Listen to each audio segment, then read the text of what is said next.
우리는 지금 유력한 리더가 되기 위한 훈련 과정에 있습니다.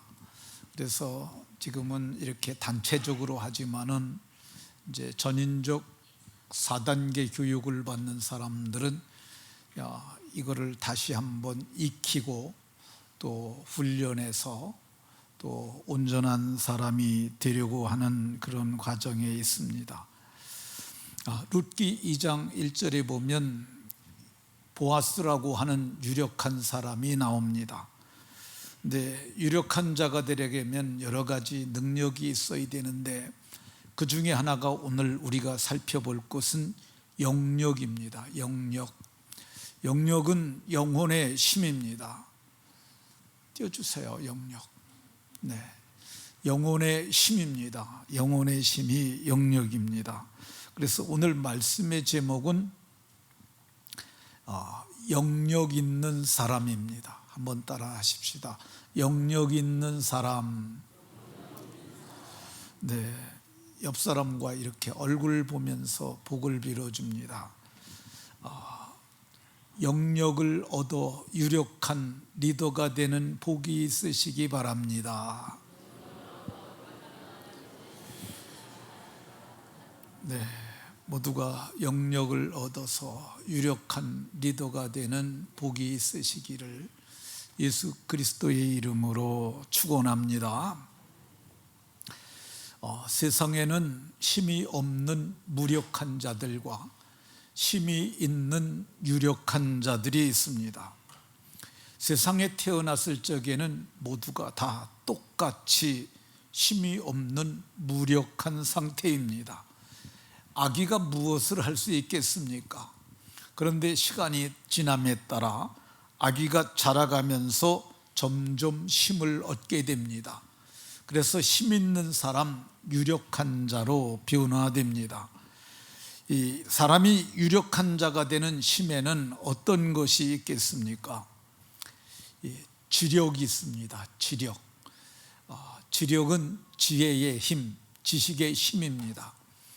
우리는 지력을 얻기 위해서 이제 어린이집부터 시작해서 대학 과정에 이르기까지 많은 시간을 들여서 공부합니다. 두 번째, 힘력이 있습니다. 마음의 힘. 이게 사실은 세상을 살아가는 데는 절대적으로 중요한 건데 세상 사람들이 이거 잘 모릅니다. 많은 지식이 있음에도 불구하고 마음을 지키지 못해서 넘어지는 사람들이 참 많습니다. 힘력이 중요합니다. 네 번째는 체력입니다. 이 많은 것을 가졌을지라도 몸이 병들게 되게 되면 그 사람은 모든 것을 다 잃을 수밖에 없습니다. 네 번째 중요한 것, 영력이 있습니다. 영력. 오늘은 그 영력에 대해서 말하려고 합니다. 영력은 영혼의 힘입니다.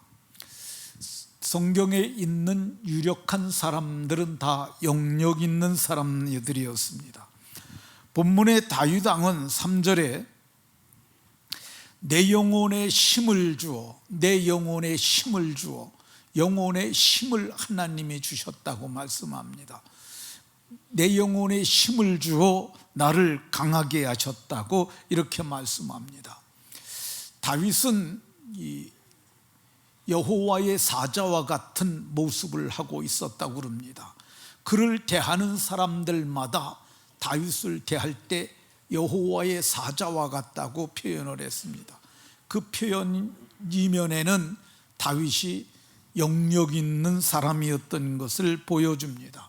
근데 그 영력은 하나님께서 주실 때 얻을 수 있습니다. 그러면 영력 있는 사람이 되게 하는 영혼은 어디에 있을까? 이 어디라는 말은 인체의 좌소를 얘기를 합니다. 인체의 어느 부분에 있을까? 먼저 사람을 구성하는 영혼에 대해서 살펴보도록 하겠습니다. 사람은 전체 인간을 전인이라고 부릅니다. 이 전인 속에는 영과 혼과 육이 있습니다. 데살로니가전서 5장에는 영과 혼과 몸이 이렇게 말씀합니다. 사람은 누구든지 다 영과 혼과 몸으로 이루어져 있습니다. 그러면 사람의 몸은 어떤 거냐? 사람의 몸은 우리가 만질 수 있고 볼 수 있는 것, 그게 몸입니다. 여러분들 이게 만져보세요. 이게 우리의 몸이에요. 이 몸은 뼈와 살로 이루어지고 근육과 신경으로 이루어지는 이 물리적 실체예요. 이 몸은 동물들과도 다르지 않아요. 동물들의 몸이나 사람의 몸이나 다 육체로 이루어져 있습니다. 이 몸은 누구나 쉽게 알 수 있습니다. 그러면 사람의 혼은 뭘까? 이 혼은 조금 어렵습니다.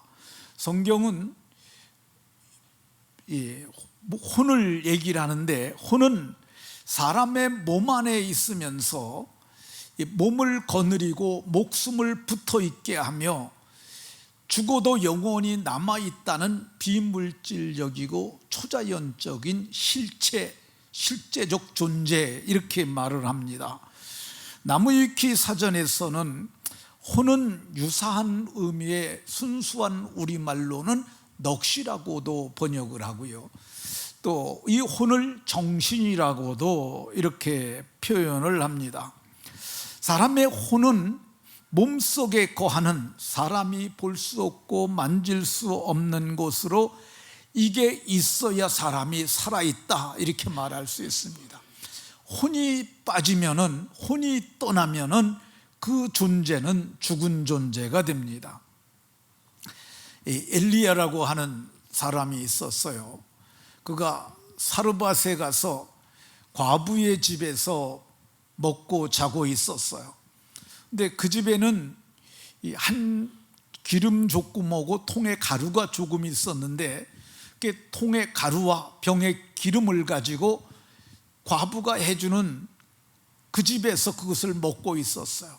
그러던 어느 날 과부의 아들이 그만 죽고 말았어요. 성경은 그 죽은 아들을 위해서 엘리야가 여호와께 기도했더니 여호와께서 엘리야의 소리를 들으심으로 그 아이의 혼이 몸으로 돌아오고 살아난지라, 이렇게 말씀합니다. 혼이 떠나면 죽는 건데 혼이 돌아오니까 몸이 다시 살아났다고 이렇게 말씀합니다. 사도행전 5장에도 이 아나니아와 삽비라가 자기의 소유물을 팝니다. 그래서 그거를 하나님께 드리려고 했는데 그들의 마음이 변해가지고 그 얼마를 감췄어요. 근데 그걸 가지고 베드로 앞에 왔을 때 베드로가 이것뿐이냐 그러니까 아나니아가 이것뿐이라고 그럽니다. 근데 베드로 사도께서 네가 거짓말한 것은 하나님께 거짓말한 것이라고 말을 하는데, 이 말을 듣고 엎드러져 혼이 떠나니 혼이 떠나서 죽고 말았습니다. 삽비라도 이 아나니아가 죽은 걸 모르고 베드로의 앞에 왔는데 그도 동일한 말을 하자 베드로의 발 앞에 엎드려서 혼이 떠나는지라 젊은 사람들이 들어와 죽은 것을 보고, 삽비라가 혼이 떠나는지라 젊은 사람들이 들어와 삽비라가 죽은 것을 보고 먼저 혼이 떠나 죽은 남편 곁에 장례했다고 이렇게 말씀하고 있습니다. 혼은 사람을 생존하게 하는 비물질적이고 실존적인 그러한 존재인 것을 볼 수가 있습니다. 그러니까 이 혼이 굉장히 중요한 거야. 우리가 공부하는 것도 다 혼적인 것인 것을 볼 수가 있습니다. 그러면 사람의 영은 뭐냐? 사람의 영은 사전에서는 육체 속에 깃들어 생명을 부여하고 마음을 움직인다고 여겨지는 무형의 실체, 이렇게 말을 합니다. 근데 이건 하나님 모르는 사람들이 해놓은 거야. 그래서 영에 대해서 이해가 없어서 저렇게 얘기를 했습니다. 영은 이 사람 속에, 육체 속에 깃들어 있고 저것이 영원히 살아나게 되면은 전인적 기능을 하는 대단히 유력한 것인데, 이 영이 죽어 있는 상태에서도 인간은 생존할 수 있고 그 생명을 부여하지는 않습니다. 그러면 성경이 말씀하는 영은 어떤 거냐? 영은 사람에게만 주어진 겁니다. 동물하고 사람하고 구별되는 중차대한 이유, 조건이 하나 있는데 그게 영이 있느냐 없느냐입니다. 그러니까 동물도 혼이 있고 사람도 혼이 있어요. 근데 동물에게는 영이 없습니다. 사람에게만 영이 있는데, 이 영이 뭐냐? 영은 하나님을 예배할 수 있는, 그러한 하나님을 섬길 수 있도록 하나님이 인간에게만 주신 것입니다. 성경은 하나님도 영이시라고 얘기를 합니다. 하나님은 영이시니 예배하는 사람도 영과 진리로 예배하라고 얘기를 하는데, 그러니까 하나님이 영이시니까 우리도 영으로 하나님을 예배할 수 있게 된 줄로 믿으시기 바랍니다. 성경은 그러면 영과 혼과 몸으로 이루어진 사람을 어떻게 구분을 하냐? 두 가지로 구분을 합니다. 두 가지. 하나는 육에 속한 사람이고 하나는 영에 속한 사람들입니다. 고린도전서 2장 14절에 육에 속한 사람은, 이 사람들은 영이 죽은 거야. 그래서 이 사람들은 혼밖에 없는 사람들이야.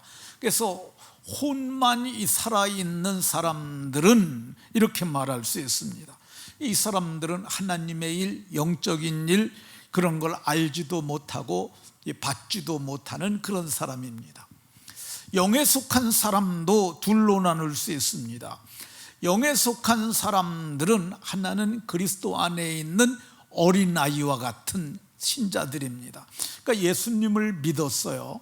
믿어서 하나님의 자녀로 거듭났어요. 그런데 아는 것도 믿는 것도 행하는 것도 못하는 그런 사람들, 어린아이와 같은 존재. 그러니까 이들이 하는 건 뭐냐?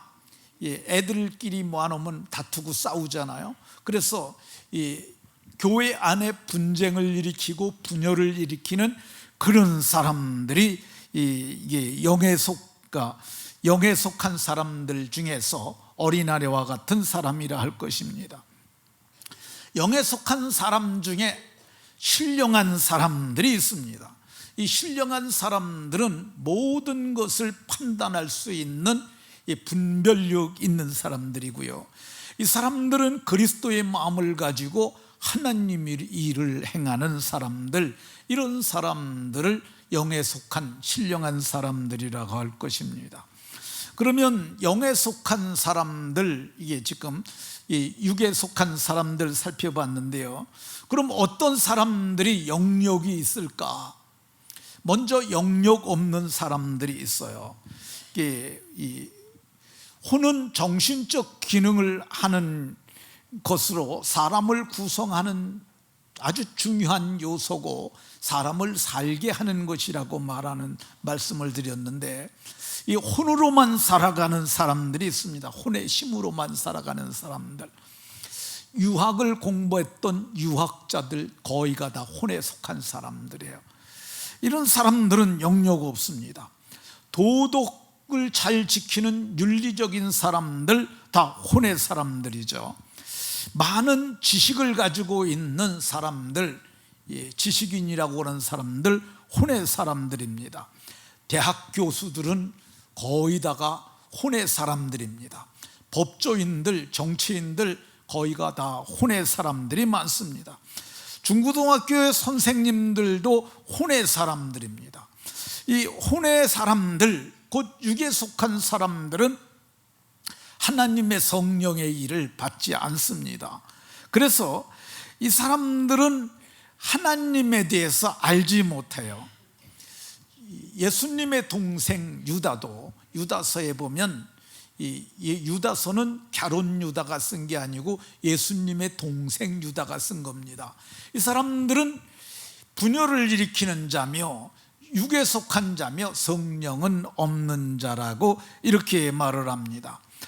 혼에 속한, 육에 속한 사람들은 이 하나님의 성령의 일들, 하나님의 교회가 하는 일들, 이거를 우습게 생각을 하고 어리석게 생각합니다. 그 사람들은 교회가 세상에 존재할 이유가 없다고 얘기를 하는 그런 사람들입니다. 혼의 사람들은 그것을 알 수가 없어요. 왜 그러냐면 그것은 영적으로야 분별되기 때문인데, 그들은 영이 죽은 사람들이니까 그거 할 수 없어요. 왜 혼의 사람들이 영적인 일을 알 수 없을까? 그것은 허물과 죄로 죽었기 때문입니다. 아담 안에서, 로마서 에베소 2장 1절 이하에 보면 그는 허물과 죄로 죽었던, 이 허물과 죄로 죽어 있는 상태예요. 세상 사람들은 뭐 반쯤 살아있는 게 아니라 영적으로는 완벽하게 죽었어요. 그래서 하나님의 성령의 일을 받을 수 없습니다. 혼의 사람들은 영이 죽어 육신의 생각만 하는 사람들이에요. 그래서 육신의 생각은 사망이요 이렇게 했는데, 이 사람들은 하나님의 의를 이루지 못하는 사람들이죠.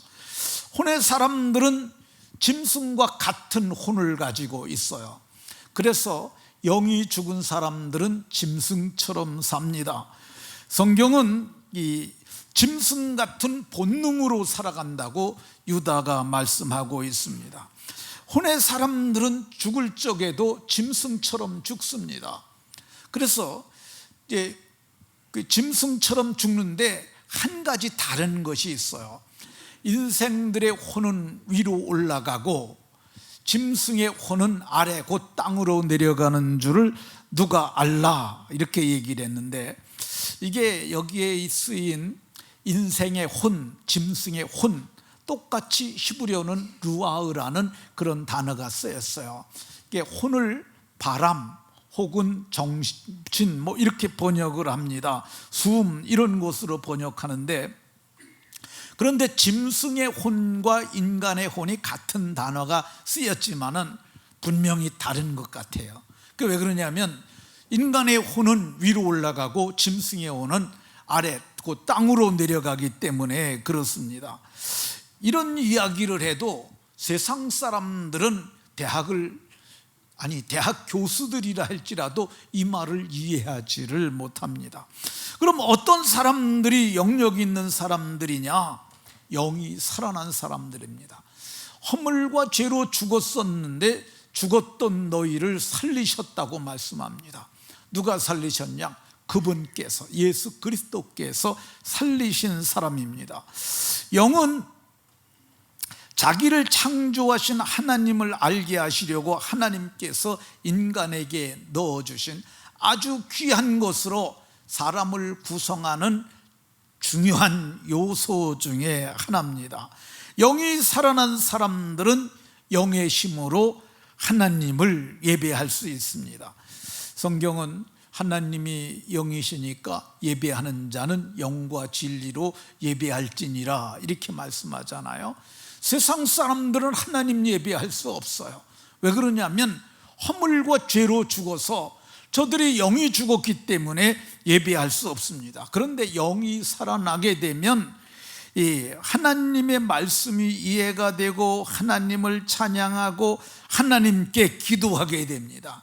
이거는 아주 신비한 일이죠. 영의 사람들 중에 잘못된 영의 교제를 하는 사람들이 그런 데 있습니다. 그 사람들이 어떤 사람들이냐? 귀신과 교제하는 사람들이에요. 이 바울 사도께서는 고린도 교회에 편지하면서 나는 너희가 귀신과 교제하는 자가 되기를 원하지 아니하노라 이렇게 말씀합니다. 이 귀신과 교제하는 방편은 제사를 통해서 교제합니다. 제사 중에는 강신이라는 과정이 있어요. 신을 불러내리는 거죠. 그리고 점하러 가게 되면 점집에서 이 귀신이 접신을 합니다. 그러니까 무당이 귀신과 접친을 하는 거, 귀신과 접하는 거, 그걸 접친이라고 하는데, 그러면 이게 다 귀신과 교제가 이루어지는 거야. 예수님을 믿는 사람들 중에도 답답하고 근심된 일이 있으면 점치러 가는 분들이 꽤 있는 것 같습니다. 여러분들 중에도 점치러 갔다 오신 분 계십니까? 네. 이게 제가 한 얘기가 아니고요, 무당을 하다가 예수님을 믿어서 개종이 된 여자가 있어요.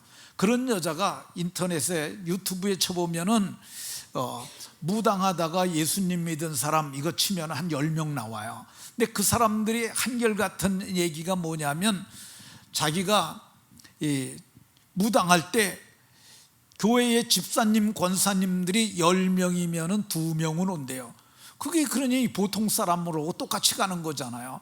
그러니까 기독교 인구가 20%가 안 되는데도 이렇게 2명 정도씩 갔다 그러니까, 그 어떤 여자 그 성도님은, 무당했다가 개종한 분은 자기는 고객이 10명이면 2명씩 됐었다, 이렇게 얘기를 하는데, 여러분들은 이 귀신하고 교제하는 게 점 보러 가는 것도 귀신으로 교제하는 거야.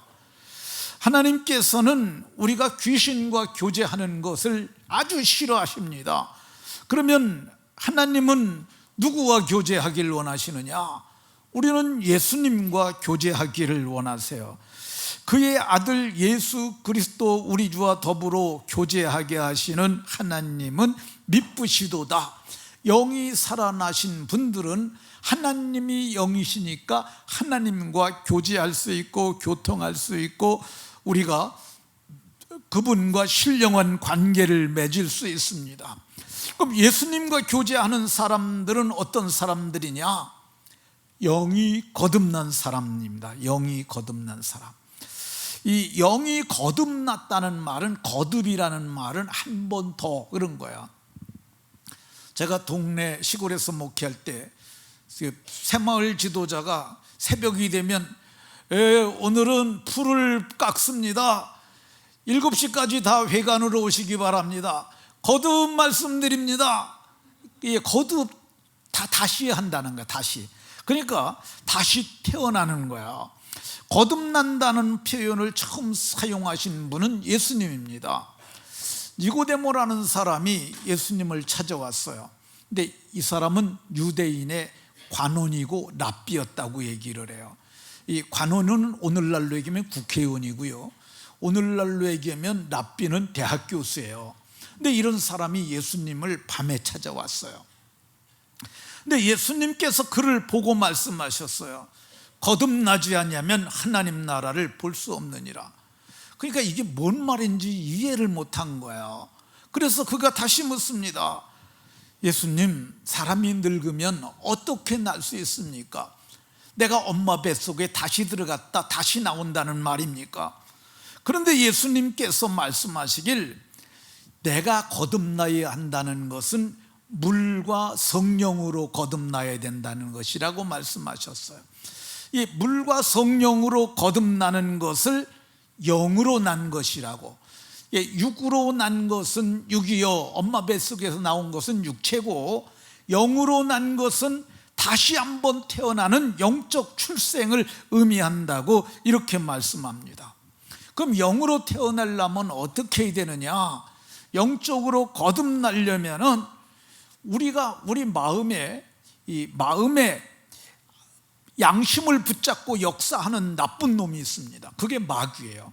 그러니까 마귀가, 예수의 피가 뿌려지게 되면 마귀가 떠납니다. 그래서 악한 양심으로부터 벗어나고, 이 마음에 뿌려지는 그 예수 그리스도의 피뿌림을 통해서, 그래서 예수님의 피뿌림을 통해서 대속의 은혜를 깨닫는 거죠.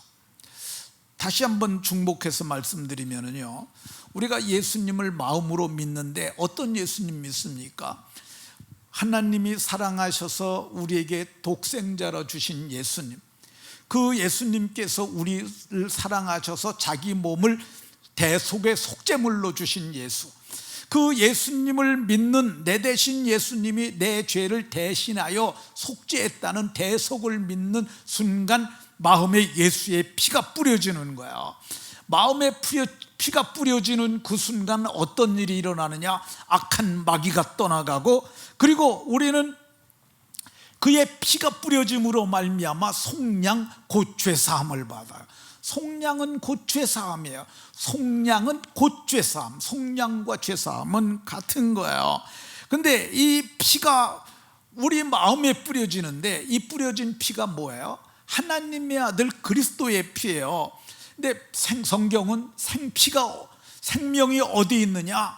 생명이 피에 있다고 얘기를 하고 있어요. 그러니까 하나님의 아들 예수의 피가 뿌려지는 그 순간 하나님의 생명이 우리 속에 들어오는 거예요. 성경이 하나님이 자기 피로 샀다고 그러잖아요. 그러니까 하나님의 아들 예수의 피도 하나님의 피예요. 그 피가 마음에 뿌려지는 그 순간 우리가 영생하는 존재로, 하나님이 영생하시는 하나님인데 영생하시는 하나님의 피가 우리 마음에 뿌려지는 순간 우리가 영생하게 되는 거죠. 영생하는 존재로 다시 태어나는 걸, 이거를 성경은 거듭남이라고 이렇게 말합니다. 거듭나는 그 순간 우리에게 우리의 영이 살아나고, 그리고 우리에게 아들의 영을 하나님이 더 주셔서 그때부터 자동적으로 예수님 믿으면 하나님을 아버지라고 불러요. 이게 아들의 영이 왔다는 표시입니다. 이렇게 아들의 영으로 가지고 하나님을 아버지라고 부르는 이런 사람들을 성경은 새 사람이라고 얘기를 하고요. 새 사람을 입었으니 자기를 창조하신 이의 형상을 따라, 자기를 창조하신 이가 하나님이죠.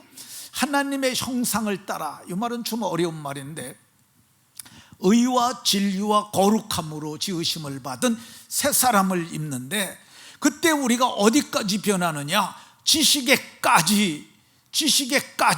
이 까지라는 말을 잘 들어야 돼요. 지식에까지 새롭게 하심을 받은 자예요. 그러니까 사람이 뭐가 변해야 되느냐? 그러니까 술 끊었다고 사람 변한 게 아니고요, 또 이제 돈 벌었다고 사람이 변한 게 아니에요. 뭐가 변해야 진짜 제대로 변하느냐? 지식에까지, 지식이 변해야 되는 거예요. 그래서 하나님이 우리의 구원자가 되시고 우리에게 영혼의 힘을 주시는 분이라는 걸 깨닫는 순간 이게 우리가 새롭게는 새 사람으로 변화가 되는 거죠. 이렇게 영이 거듭나는 순간 영과 혼과 몸이 이걸 하나가 되는 거예요. 이걸 유기적 관계라고 하는데, 창조 목적에 맞는 정상적인 인간, 이거를 제가 이런 거는 제가 쓴 건데요. 정상적인 인간이라는 말은 하나님께서 아담을 지으셨을 때과 같은 온전한 인간이 되어서 정상적 기능으로 작동하게 되는 것입니다. 그러니까 영이 거듭나는 순간 이제는 혼의 생각만 하지 아니하고 영의 생각을 할 수가 있어요. 로마서 8장 6절에 영의 생각은 생명과 평안이니라 이렇게 말씀합니다. 전인격적 변화로 생각이 달라지고, 그래서 미래가 달라지게 돼 있어요. 제가 예수님 믿기 전에 예비군 훈련을 갔는데 제 동창이 그 예비군 훈련에 왔어요. 근데 오던 날 보니까 관물대에 성경책이 있더라고요. 그래서 봤는데 하루가 지나고 이틀이 지났는데도 성경을 건드리지도 않았어. 그 자리에 있어요. 그 친구가 정진석이라는 친구인데, 야, 너 성경을 왜 가져왔냐 그랬더니 그냥 가져왔어. 갖고 왔으면 봐야지 책인데 그랬더니 아니 그냥 갖고 왔어 그러더라고요. 그래서 그러면 그 날 좀 빌려줘봐라. 내가 성경을 한번 읽어보고 싶다. 그래가지고 제가 성경을 읽었어요. 근데 제가 제일 관심 있었던 분야가 요한계시록이라는 책입니다. 왜 그러냐면 그게 우주의 종말까지 그런 게 거기 나와 있다고 저는 얘기를 제가 들어서 봤는데, 근데 그 책을 봤는데 하나도 모르겠더라고요. 정말이에요. 제가 그래도 책을 무협지도 많이 봤고요. 그리고 제가 17살에 도스토예프스키가 쓴 죄와벌을 읽었어요. 근데 죄와벌을 석 달 동안 봤는데 그걸 보고 나서, 그거 어려운 책이에요. 근데 그 죄와벌을 보고 나서 이해를 얼마나 했는지 제가 지금 생각해도 잘 모르지만은 어쨌든 석 달 동안 제가 우울했어요. 죄에 대해서 많이 생각을 하고 그랬는데, 아니 근데 그것도 대충 이해를 했는데 이거는 전혀 이해가 안 가더라고요. 근데 제가 27살에 예수님 믿습니다. 예수님 믿고 나서 성경을 샀어요. 그리고 성경을 읽는데 이게 뭔 말인지 알아지는 거예요. 마태복음을 읽는데도, 마가복음을 읽는데도, 누가복음을 읽는데도, 사도행전을 읽는데도 다 이해가 되는 거야. 근데 로마서 1장을 읽는데 내가 복음을 부끄러워하지 아니하노니, 그 말을 읽는 순간 내가 지금 예수 믿는 걸 창피하게 생각했거든요. 왜 그러냐면 저희 동네는 예수 믿는 사람들이, 그 좀 믿는 사람들이, 훌륭한 사람들이 예수를 믿는 게 아니고 다 어렵고 가난하고 뭐 그런 사람들만 믿는 거야. 갓난이 엄마, 그런 사람들. 이 갓난이 엄마는 어느 정도에 가난했냐면, 우리 앞집 살았는데 좀 표현이 그렇습니다만 간지를 해요. 간지라고, 그러니 뭐 집이 사는 게 초라하잖아요. 근데 그런 사람들이 예수 믿는 거니까. 근데 제가 예수를 믿고 나니까 그 성경책을 사료푸대에다가 뚫뚫 말아갖고 오토바이 뒤에다 묶어 갖고 다녔어요. 근데 제가 복음을 부끄러워하지 아니하노니, 예수 믿는 게 부끄러운 것이 아니구나, 이거 내가 여태까지 부끄러워했네. 그래서 성경책 가방을 새로 샀어요. 이 복음은 믿는 자들에게 구원을 주시는 하나님의 능력이 됨이라. 그 말을 깨닫는 순간, 내가 사람을 믿기만 하면 구원을 받는 그 복음을 내가 가지고 있네. 내가 전도를 해야겠다. 그때부터 제가 복음을 전하기 시작을 했어요. 그러니까 예수님 믿고 이 복음을 깨닫게 되면 전인격적 변화가 일어나게 됩니다. 그러면 거듭난 사람들이 어떻게 영역 있는 사람이 되느냐? 말씀을 깨달아야 합니다. 왜 말씀을 깨달아야 하느냐?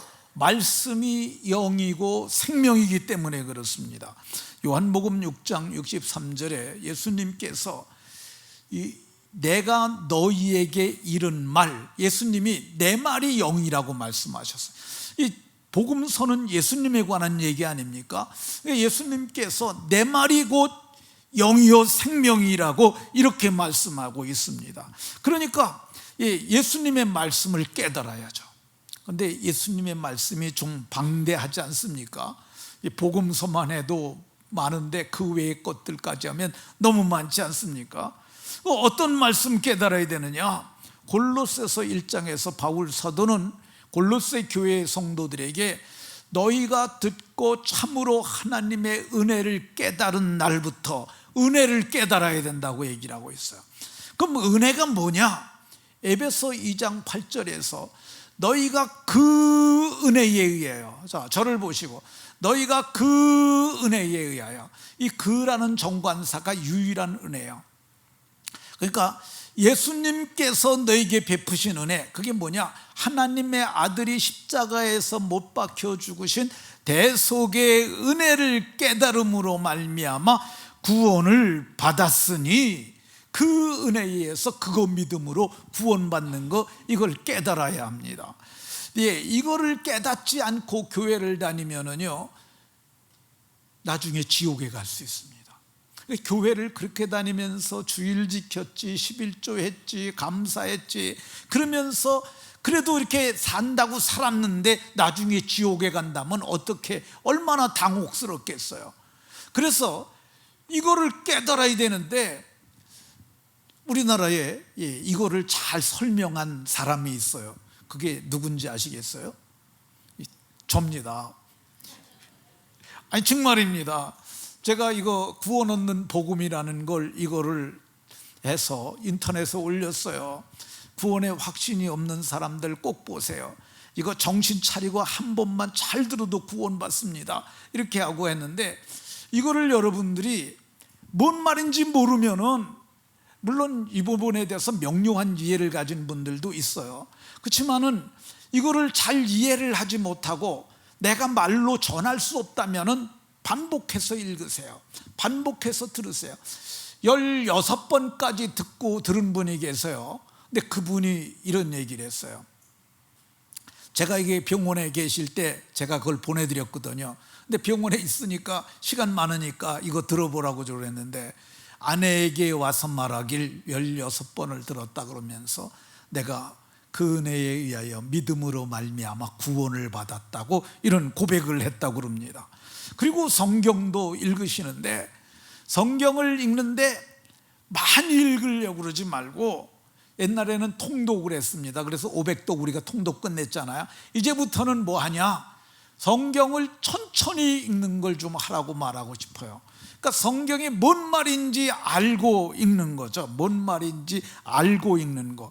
그래서 잘 모르겠으면 또 보고 또 보고 반복해서 보는 거야. 그러니까 성경을 주신 것은 우리가 지금 염불 하는 것이 아니잖아요.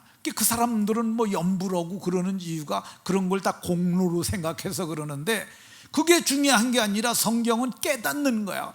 1만 마디의 방언마다 깨달은 5마리의 말을 성경은 또 귀하게 쓴다고 고린도전서에 말씀하고 있습니다.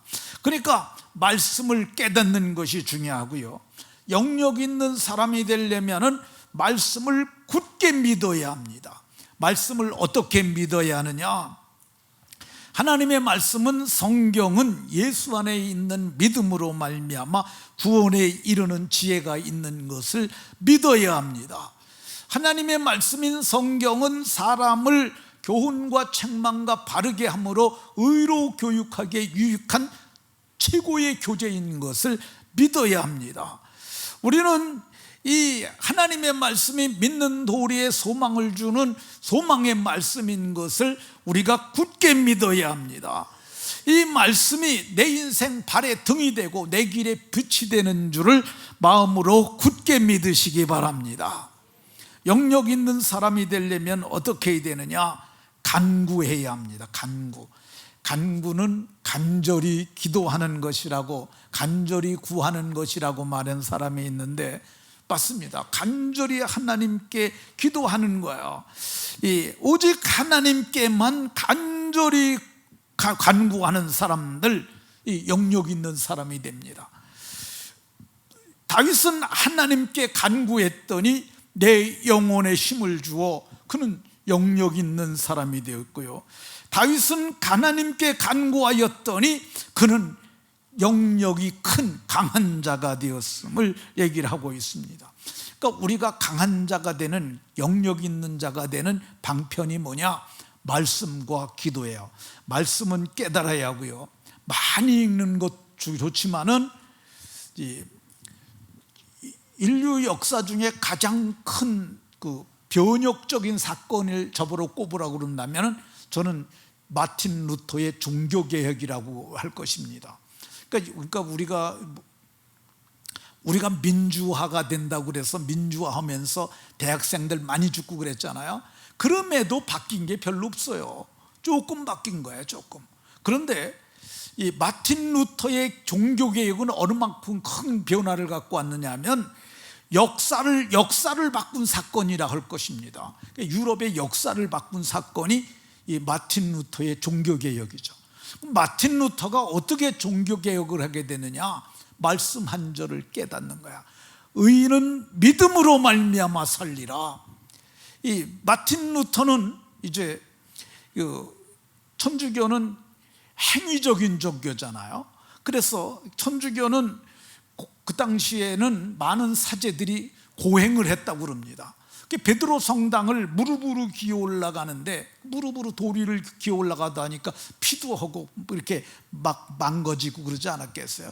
그러는 순간 그가 깨닫습니다. 이렇게 해서 우리가 구원에 이르는 것이 아니라, 고행해서 구원을 우리가 이루는 것이 아니라 의인은 믿음으로 사는 것이라, 이걸 깨달은 거야.